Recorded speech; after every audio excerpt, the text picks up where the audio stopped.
પવિત્ર શ્રાવણ માસની શરૂઆત વડનગર હાટકેશ્વર મહાદેવ મંદિરમાં 108 દીવાની આરતી। હાટકેશ્વર મંદિરમાં શ્રાવણ માસ દરમિયાન પૂજા દર્શનનું ધાર્મિક મહત્વ છે। નાગરોના ઈષ્ટદેવ છે હાટકેશ્વર મહાદેવ। અતિ પ્રાચીન હાટકેશ્વર મહાદેવ મંદિર ખાતે ભક્તોની ભારે ભીડ ઉમટી હતી। રિપોર્ટર અલ્પેશ રાવલ, મહેસાણા।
બાવીસો વર્ષ જૂનું ઐતિહાસિક હાટકેશ્વર મહાદેવનું મંદિર આવેલું છે। સ્વભૂ મંદિર છે।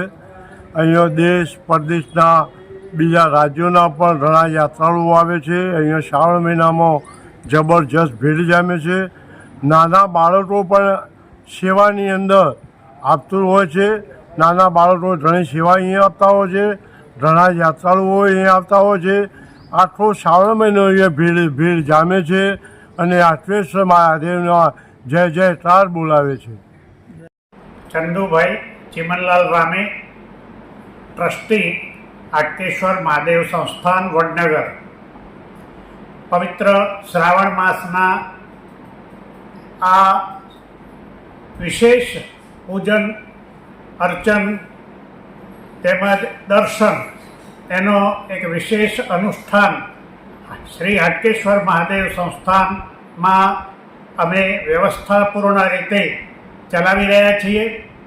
આવનાર યાત્રિક દર્શનાર્થી તેમજ જેમને પણ પૂજા કરવાની ભાવના છે એમને પણ અહીંયાથી પિતાંબર વગેરે પૂજાપો સહિત બધું આપી અને પૂજન સામગ્રી આપી અને પૂજાની વ્યવસ્થા કરાવીએ છીએ।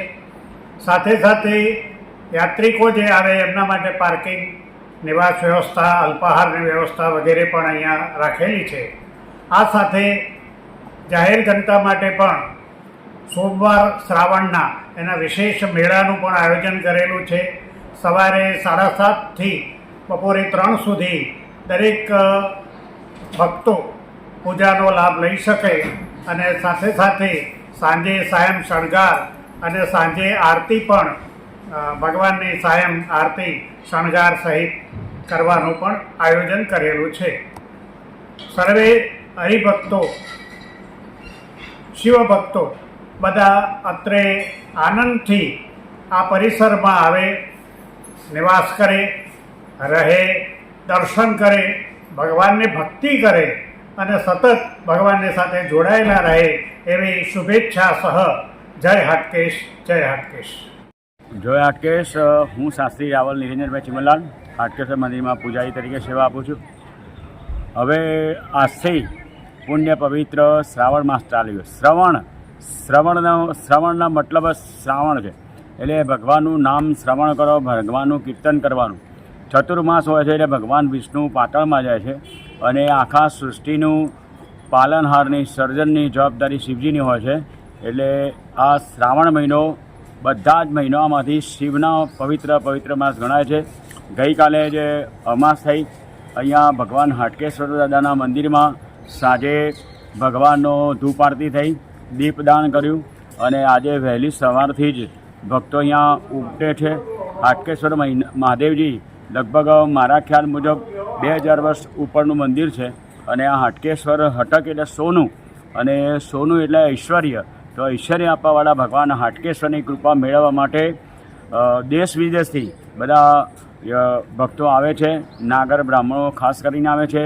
ગામના વડનગરની આજુબાજુના લગભગ 50-100 કિલોમીટરના બધા ભક્તો આવે છે. અને શ્રાવણ મહિનામાં વિશેષ અહીંયા પૂજા કરવામાં આવે છે. જે કોઈ પણ આવે એમને અહીંયા ષોડશોપચાર, પંચોપચાર, પાઠાત્મક લઘુદ્ર, હોમાત્મક લઘુદ્ર આદિ આ બધા પવિત્ર કર્મો અમે કરાવીએ છીએ. અને દર શ્રાવણ મહિનાના સોમવારે જેટલા પણ સોમવાર હોય એ દરેક સોમવારે અહીંયા વર્ષોથી મંદિરના આજુબાજુ મેળો ભરાય છે. અને એ મેળામાં પણ આજુબાજુના ગામના ભક્તો આવે છે. અને હાટકેશ્વર દાદા એક તો સ્વયંભૂ છે અને આદ્યલિંગ છે. એટલે એવું કહેવાય છે કે કદાચ તમે 12 જ્યોતિર્લિંગના દર્શન ન કર્યા હોય પણ ભગવાન હાટકેશ્વરના દર્શન કરો તો પણ 12 જ્યોતિર્લિંગનું પૂજાનું ફળ મળે. તો એવા ભગવાન હાટકેશ્વર છે. અને હાટકેશ્વર દાદાના પૂજારી તરીકે સેવા કરવાનો જે મને આ લાભો મળે છે એ બદલ હું પણ ભગવાનનો ખૂબ ખૂબ આભાર માનું છું. અને હું વિનંતી કરું છું કે જીવનમાં વધારે નહીં પણ એકવાર તો તમે અહીંયા આવશો તો ભગવાન તમને વારંવાર બોલાવશે અને આપની જે પણ મનોકામના હોય એ ભગવાન હાટકેશ્વર પૂર્ણ કરશે એવી મને શ્રદ્ધા છે. અહીંયા આવનારા સર્વે ભક્તોની શ્રદ્ધા છે અને એ શ્રદ્ધા ભગવાન પૂરી કરે છે.